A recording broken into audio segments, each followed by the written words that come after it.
All go. Yeah, ready? Ready? Well, I promise you? We did, somewhat. Well, yeah. Somewhat. Yeah, sure. We said we're going to do at least 4 videos together. Yeah. And in 6 hours. Yeah. This is video number 2 in 15 minutes. Right. And actually, your goal was to talk about calories. Good. Yeah, I just did a video that generated a lot of attention. Because calories is a big misconception.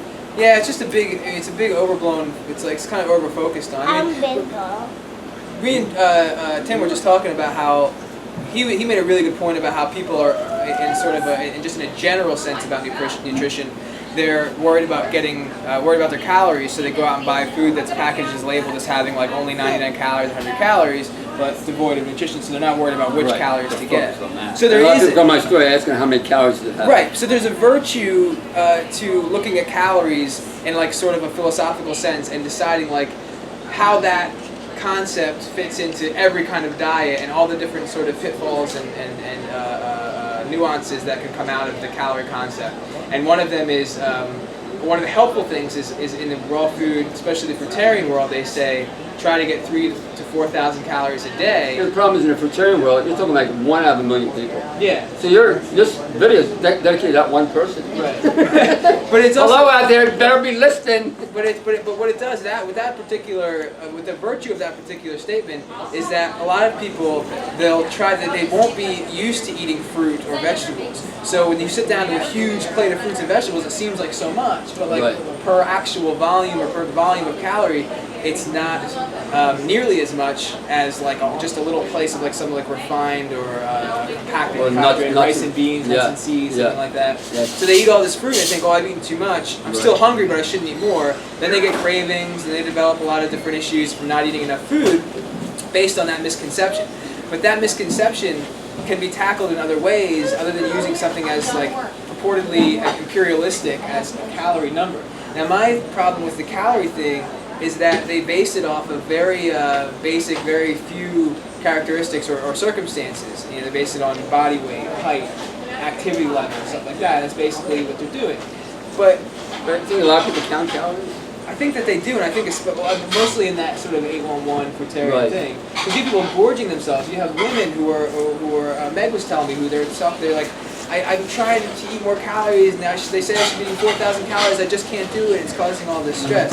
Now, there's so many, I can't really speak to every issue because there's so many different nuances to why people are having these issues. Most of it's psychological because we've been brainwashed and sort of, our minds have been perverted around food our whole lives. But the idea is that, you know, if you have 2 people, to use those very, you know, simplistic and general characteristics as far as, you know, weight, height, activity level, that's such a insufficient, you know, basis to decide how many calories you need. Because there's so many other issues as far as, you know, your environment, your stress level, you know, the quality of your food, where your food came from. All these things are very important in as far as knowing when you've had enough fuel. And the analogy I use, because a lot of times we're comparing we're doing the car thing with like it's the fuel, right? If you have 2 cars, You're done, I'm not done. Right? Well, if you have 2 cars, I'm just listening to what you're saying. 2 cars that are the same make, model, and year, and they've been driven by 2 different people for a while.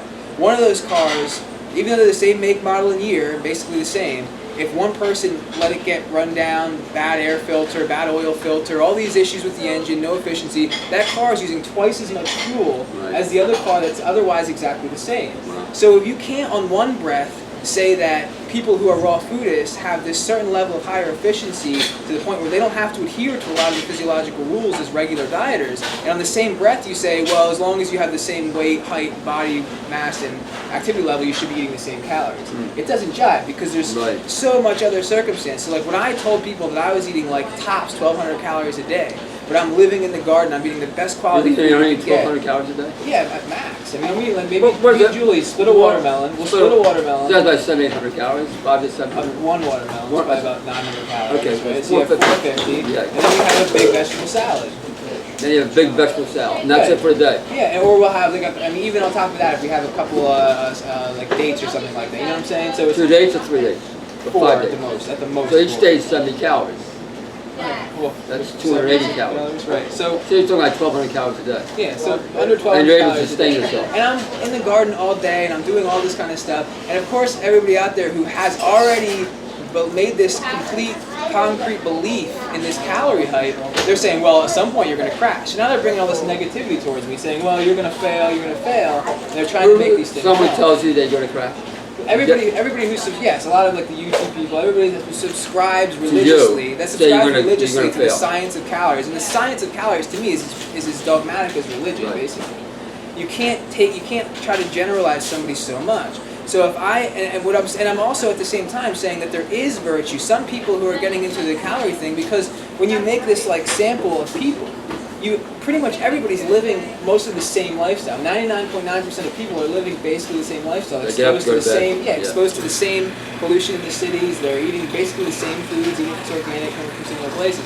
So if you're living a life that's radically different from the mainstream, then you can't use those very rigid, supposedly scientific empirical databases to say how much food you should be eating. It has to be something you feel intuitively. And you have to be able to feel, do I have enough food? It's not like I'm saying like, well, I want to be eating less food, so if I get hungry, I'm not going to eat more. I'm just not hungry.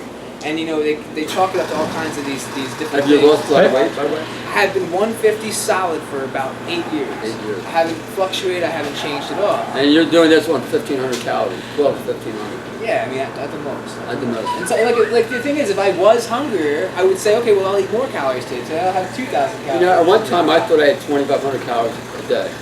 And someone watched me all day. They watched me all day long. Got on my nerves. They watched me all day long. They said, Arnold, you're not eating more than 1,500 calories a day. I said, what do you mean? That big smoothie, yeah, half of it. That's like 350. The one banana, maybe 450, 500, and you have one avocado. That's it. That's all you eat. It's food. I don't eat that much either. Yeah. Just listen to your body. Yeah. Well, that's the thing. I mean, like again, going back to the idea where they want to have it both ways, because they're saying like they want to say they're these raw vegan fruitarians whose bodies are so much more efficient, so they're better at this, and they can do this, and they can work out for this long, and they're elite human beings, as they say. But when I want to say, when you're at a certain efficiency, you don't need as much fuel because you're more efficient, then they're just like, that can't happen. So you can't have both things. I want your conversation not to address those 1 out of a million, but to mainstream America. For those who want to kind of, people you're addressing to, they're already there. Well, I think we want to address the guys like Chuck.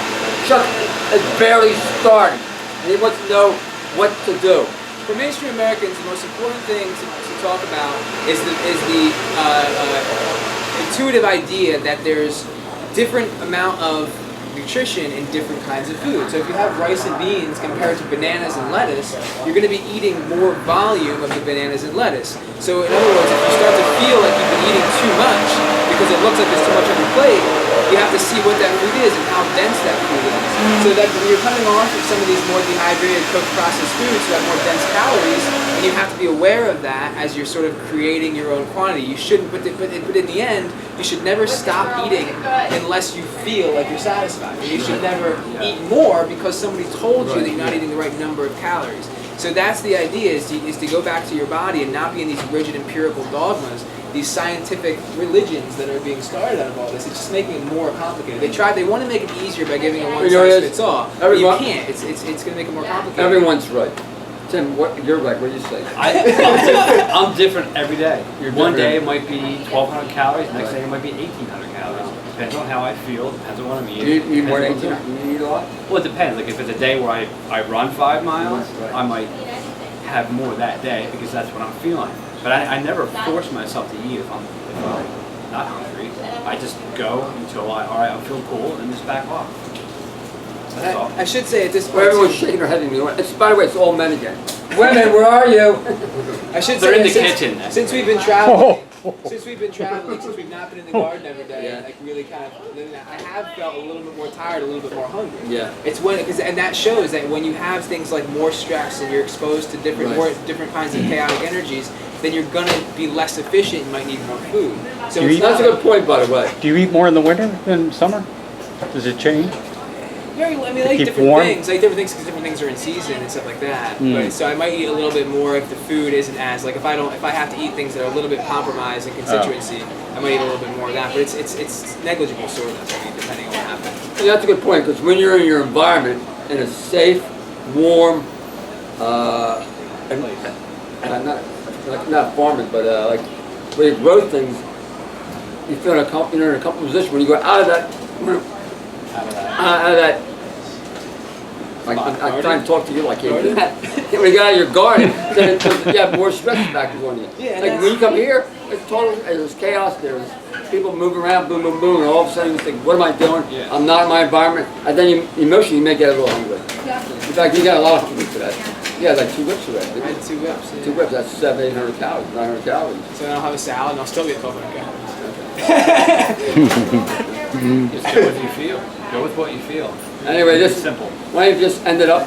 So yeah, so everything that you do should be determined by how you feel about it. You know, don't let anybody else's supposed science and then try to compartmentalize or generalize you into some other group that's created it. It just doesn't. It makes us feel like robots. Like this is how many calories you have to input. It's very computer. It sells ourselves short in a lot of ways. Okay. Anyway, this is part 2 of part 4. Live from Arnold's Way with Tim, Matt, myself. All these guys out there, we have Chuck, we have Jay, we have Mike, we have somebody else I don't know their name. Bye! We're still here. Still here. Okay, end it all. End it all.